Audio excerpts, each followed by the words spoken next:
Good afternoon students. इस video के अंतर्गत हम लोग जो 5वें नंबर का वीडियो है,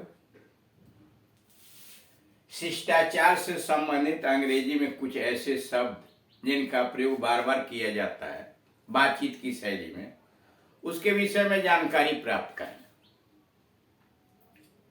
कोर्टेसी, मैनर्स, एटिक्वेटी इन इंग्लिश, यानी अंग्रेजी में शिष्टाचार, जिससे संबंधित प्लीज, काइंडली और थैंक्स, ये पहले बताए जा चुके हैं। प्लीज और काइंडली दोनों लगभग एक अर्थ वाले हैं, और थैंक्स धन्यवाद के लिए इसके पहले दो आ चुका है, इसलिए तीसरे नंबर से वेलकम, यू आर वेलकम। कब इसका प्रयोग किया जाता है? आपने किसी का कोई काम किया, मान लीजिए किसी ने आपसे कलम मांगी, may I have your pen please. मान लीजिए उसने कहा may I have your pen please. ठीक, यहां मान लीजिए ए है और बी है। ठीक, ए ने बी से कहा may I have your pen please, क्या आप मुझे अपनी कलम देंगे, या give me your pen please, कृपया आप मुझे अपनी कलम दें। और बी ने कहा विथ ग्रेट प्लेजर, बड़ी खुशी से ले लीजिए। ठीक, ए ने बी से कहा कि may I have your pen please, या give me your pen please, और बी ने कह दिया विथ ग्रेट प्लेजर, बड़ी खुशी से ले लीजिए। तो ए का नंबर आता है कि कहे थैंक्स या थैंक यू वेरी मच, इसलिए कि बी ने ए का काम किया, उसकी सहायता किया है, तो उसको थैंक यू कहना आवश्यक है। अंग्रेजी में बात वहीं समाप्त नहीं हो जाती। अगर यह बी चुप लगा जाता है, थैंक या थैंक यू का जवाब नहीं देता है, तो उसे घमंडी कहा जाएगा, असभ्य कहा जाएगा। तो इसलिए इसको जरूरी है कि ये कहे mention not, no mention, it's my pleasure, it's fine, या सबसे प्रचलित शब्द है वेलकम अथवा यू आर वेलकम। इनमें से किसी एक का प्रयोग करेंगे तभी आपको सभ्य और पढ़ा लिखा माना जाए। वही आ दिया वेलकम। आपने किसी का कोई काम किया और बदले में उसने आपको धन्यवाद दिया। ठीक, आपने किसी के कहने पर या वैसे ही किसी का काम किया और उसने आपको थैंक यू कहा, धन्यवाद दिया, तो आप चुप मत लगाइए। अगर आप चुप लगा जाएंगे, थैंक्स सुनकर भी आप कुछ नहीं कह रहे हैं, तो आप असभ्य घमंडी कहलाएंगे। कि आप थैंक यू कोई कह रहा है, थैंक्स कह रहा है और आप चुप हैं, उसके बाद बोल नहीं रहे हैं, तो इसका मतलब आप अपने आप को घमंडी समझ रहे हैं, बड़ा समझ रहे हैं, असभ्य हैं। तो इसलिए वहां बात को तब समाप्त होगी कि जब आप थैंक्स के बदले में कहेंगे इट्स ऑल राइट, सब ठीक है। यह सामान्य स्तर में सामान्यतः यही कहा जाता है इट्स ऑल राइट, सामान्य प्रचलन हो गया it's all right, thank you के बदले इट्स ऑल राइट। ठीक, अब दूसरा तरीका क्या है, अथवा वह नहीं कहते हैं तो नो मेंशन, तो आप कहते हैं नो मेंशन।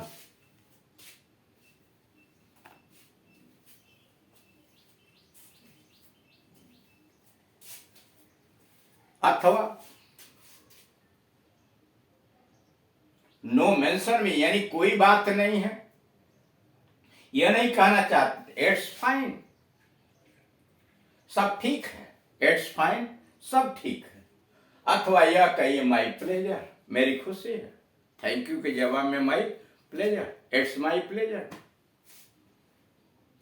अथवा सबसे प्रचलित और सबसे नम्रता सूचक शब्द है शॉर्ट में वेलकम, आपका स्वागत है, या यू आर वेलकम, आपका स्वागत है।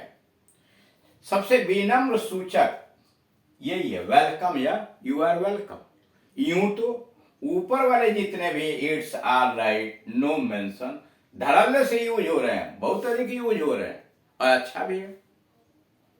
अब जिसकी जो मर्जी वो करता है। सीधी सी बात आप यह समझ लीजिए कि मान लीजिए आप ए हैं, ठीक, आपने बी का काम किया, चाहे जैसे भी किया, कहना है आपने किसी का काम किया यानी बी का काम किया और बी ने आपको कहा थैंक्स या थैंक यू, तो आप चुप मत लगाइए, आप इनमें से कोई न कोई सेंटेंस बोलिए, तभी आप सभ्य कहलाएंगे, अन्यथा आपको घमंडी माना जाएगा और कहना पड़ेगा। उस समय आपको निश्चित रूप से बात कहनी पड़ेगी, इट्स ऑल राइट अथवा नो मेंशन अथवा इट्स फाइन अथवा माई प्लेजर अथवा वेलकम या यू आर वेलकम।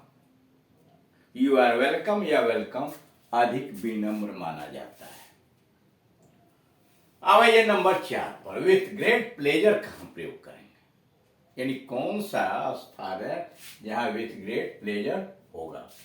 यदि आपसे कोई कुछ मांगे, यदि आपसे कोई कुछ मांगे और आप देना चाहते हो, मान लीजिए आपसे किसी ने कलम मांगी और कलम आप देना चाहते हैं, तो हिंदी में आप कहें ले लीजिए, यही कहते हैं हिंदी में, लेकिन अंग्रेजी में आप यह नहीं कहेंगे टेक इट, असभ्य माना जाए कि आपको अंग्रेजी भाषा की शिष्टता का ज्ञान नहीं है। अब जैसे यहां देख रहे हैं कि यदि आपसे कोई कुछ मांगे, सहायता ही मांगे और आप उसकी सहायता करना चाहते हैं,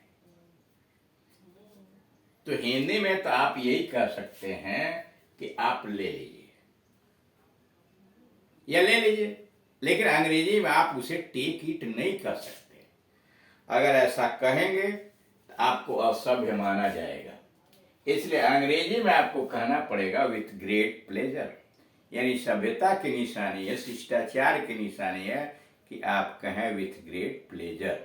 मतलब फिर यहीं आई, ए ने बी से कहा if may I have your pen, क्या मैं आपकी कलम ले सकता हूं, या गिव मी योर पेन, तो बी को कहना पड़ेगा विथ ग्रेट प्लेजर। सीधी सी बात, ए ने बी से कुछ मांगा, उसने कहा give me your pen please, कृपया आप तुम मेरी कलम दो, तो बी को ऐसे नहीं कहेगा कि ले लीजिए या टेक इट, बी कहेगा विथ ग्रेट प्लेजर और तब कलम देगा। करेक्ट। अब आइए नंबर 5, अलाउ मी या मे आई। अलाउ मी, मुझे इजाजत दीजिए, मुझे परमिशन दीजिए। मे आई मतलब क्या मैं आपकी सहायता कर सकता हूं, मे आई, क्या मैं आपकी सहायता कर सकता। यह कहना क्या चाहता है, जैसे मान लीजिए किसी की महिला के गोद से आप बच्चा लेना चाहते, किसी वृद्ध आदमी की सामान उठाने में सहायता करना चाहते, तो ऐसा थोड़ी है कि आप दौड़े दौड़े जाएंगे और सीधे कहिए कि मैं आपका झोला उठा लूं, आपका बच्चा ले लूं, हिंदी में तो आपका, लेकिन यहां ऐसा नहीं चलता। आप पहले उसे इजाजत लीजिए, या नहीं कि बच्चे को दे दीजिए, ऐसा नहीं होता है। मतलब आप किसी की छोटी सी भी सहायता करना चाहते हैं तो उसे अंग्रेजी में कहने का अपना एक तरीका है। हिंदी में आप कुछ भी कह लेंगे, अंग्रेजी में अगर आप किसी की सहायता करना चाहते हैं तो करने से पहले उसका एक तरीका बना हुआ है, सभ्यता बनी हुई है, और उसके लिए आप सभ्यता का क्या करेंगे, आपको कहना पड़ेगा ऐसे कि अलाउ मी अर्थात मुझे अवसर दें, अलाउ मी अर्थात मुझे अवसर दें, ये आपको कहना पड़ेगा।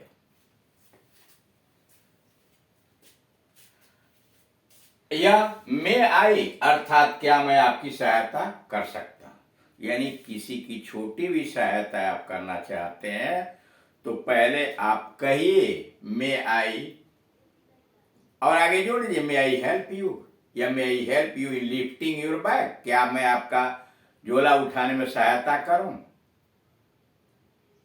इस तरह से। या allow me to lift your bag, ऐसा कहना पड़ेगा, इजाजत लीजिए तभी कुछ करिए।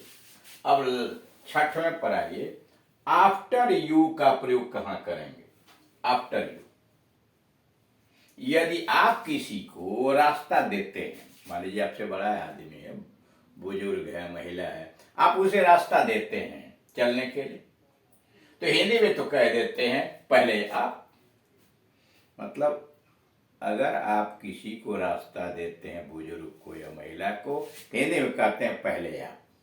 अंग्रेजी में आप फर्स्ट यू नहीं कह सकते, अंग्रेजी में आपको कहना चाहिए आफ्टर यू, यानी आपके बाद मैं चलूं और उसे रास्ता दे दीजिए। यानी हिंदी में तो कहिए पहले आप, लेकिन अंग्रेजी में आपको कहना पड़ेगा आफ्टर यू, फर्स्ट यू नहीं।